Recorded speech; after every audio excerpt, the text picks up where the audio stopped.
और आप लोगों का जो प्रशिक्षण 3 तारीख से चल रहा है और अंतिम 1 अप्रैल में ख़त्म होगा, 1 अप्रैल 2025 को। और बीच में होली का त्यौहार आया है।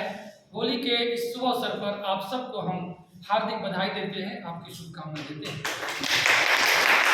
पूरे कॉम्फेट परिवार की तरफ से आप सबको परिवार को होली बहुत बहुत मुबारक हो। और जब आप कल घर जाएंगे तो पूरे उत्साह के साथ, पूरे खुशी के साथ, पूरे सौहार्द के साथ होली का त्यौहार आप मनाइए अपने परिवार के साथ। और हम लोग परिवार के साथ मनाएंगे अच्छी खुशी से होली मनाकर फिर 17 तारीख को आपको पुनः इस प्रशिक्षण शाला में उपस्थित होंगे। इसके लिए मैं आप सबका स्वागत करूंगा।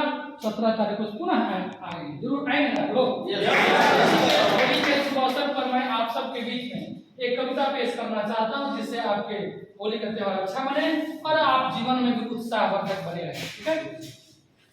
तो हो गई है पीर पर्वत सी पिघलनी चाहिए, हो गई है पीर पर्वत सी पिघलनी चाहिए, इस हिमालय से कोई गंगा निकलनी चाहिए।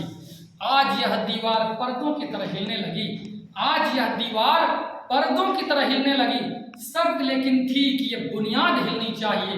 हर सड़क पर, हर गली, हर नगर, हर गांव में, हर सड़क पर, हर गली, हर नगर, हर गांव में आप जैसे नौजवान चलने चाहिए।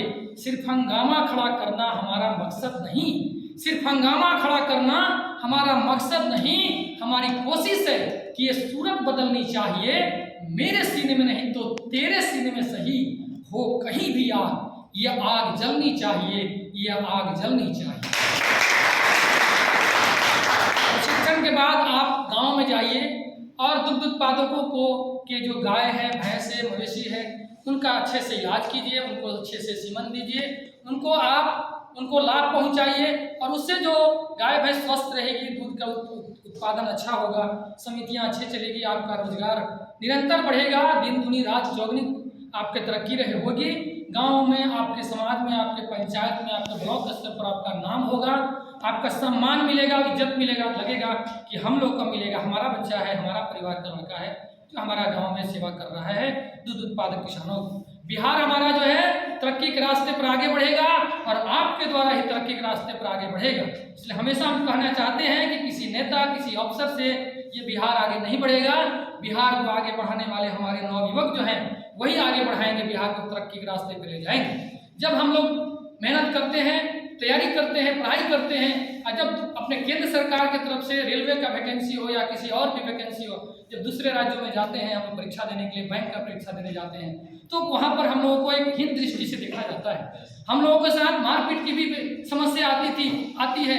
ट्रेन में कितने लोग जाते हैं, वहाँ ट्रेन में मारपीट किया जाता है, स्टेशन में जाते हैं, स्टेशन में मारपीट किया जाता है, वहाँ पर एग्जामिनेशन हॉल में एग्जामिनेशन पर घुसने नहीं दिया जाता है, बिहारी कह कर हम लोग को अपमानित किया जाता है। इस अपमान का दंश झेलकर हम यहाँ आए हैं आपके बीच में, और इस ज्वाला मेरे अंदर गूंज रही थी कि हम कैसे अपने लोगों को सेवा कर सके, कैसे लोगों को हम मोटिवेट करें, कैसे लोगों को हम आगे बढ़ाएं, कैसे लोगों को संतुष्ट करें कि बिहार के जो मिट्टी में इतनी ताकत है कि पूरी दुनिया को हमने जो शिक्षा का ज्योत जगाया, पूरी दुनिया में जो हमने ज्ञान की तरक्की दी, ज्ञान का जो हमने वहाँ पर ज्योति जगाई है, इसके लिए हम लोग बिहार के लोग जो है ना बड़े ही हम लोग भावुक होते हैं। हम लोग कभी किसी पर हाथ नहीं उठाते हैं। जब भी कोई हम लोगों के साथ कोई नाइंसाफी करता है तब भी हम लोग हाथ जोड़ के ही प्रणाम करते हैं।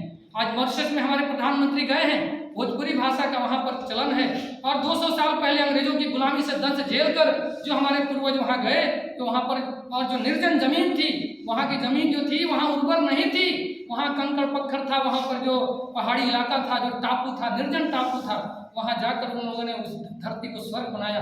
और वो जो मॉरिशस आज जो देश है पूरी दुनिया में जो है पर्यटनों के लिए एक बहुत बड़ा सुधारा जगह है, जो लोग जाकर वहाँ पर्यटन करते हैं और फिर वहाँ के जो रेवेन्यू है, वो मॉरिशस जो देश है वो तरक्की याफ्ता देश में एक गिनती में आता है। और हमारे भोजपुरी बोलने वाले लोग हैं, ऐसे भोजपुरी बोलने वाले बिहार के लोग और भी देश गए हैं, मॉरिशस, फिजी, गुयाना, सूरीनाम, कितने ऐसे कैरेबियन देश है जो हमारे बिहार के लोगों से बसा हुआ है। तो कुछ दिन पहले हमारे भोजपुर जिला में जो हरिगांव एक जगह है जो जगदीशपुर के पास है, वहाँ पर मॉरिशस के प्रधानमंत्री जो थे नवीन चंद्र राम गुलाम भी आए थे, क्योंकि अपनी जमीन धरती उनकी जो पितामह की धरती थी उसको नमन करने आए थे। जैसे वो एयरपोर्ट पर उतरे, नीतीश कुमार जी मुख्यमंत्री थे, उन्होंने उनको बुलाया था कि आइए अपने गांव पे आइए। तो जब एयरपोर्ट पर आए तो एयरपोर्ट पर उन्होंने जमीन को चूमा, धरती को चूमा, ये हमारे पूर्वजों की जमीन है। तो इस तरह धरती है, ये हमारा पूर्वजों की धरती है।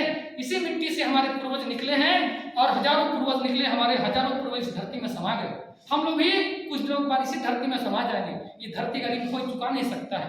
हम लोग चुकाना चाहते हैं, इसी जीवन में चुकाना चाहते हैं, और हम लोग अपने पसीने का एक एक जो बूंद है इस धरती को लगाना चाहते हैं। इस मिट्टी में जो जन्म लिया है वो हमारा अपना भाई है, अपना खूनी भाई है। जात पात ऊंच नीच का भेदभाव जो पॉलिटिक्स दिखा रहा है, जो पॉलिटिक्स कर रहा है मोबाइलों से, टेलीविजन से, इससे दूर है, रहना है।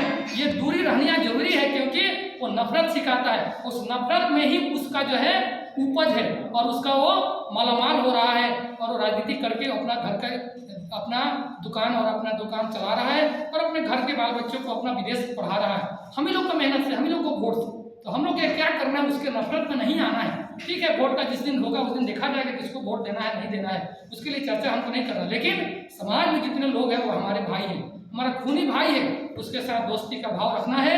उसके साथ किसी तरह का कोई पॉलिटिक्स के रास्ते से जो मजहब की राजनीति किया जा रहा है, जात पात की राजनीति के, उससे हमको दूर रहना है। यही संदेश आप लोगों के साथ देना चाहते हैं। आज आप लोगों को इसी शुभकामना के साथ हार्दिक हार्दिक बधाई आप लोगों का है।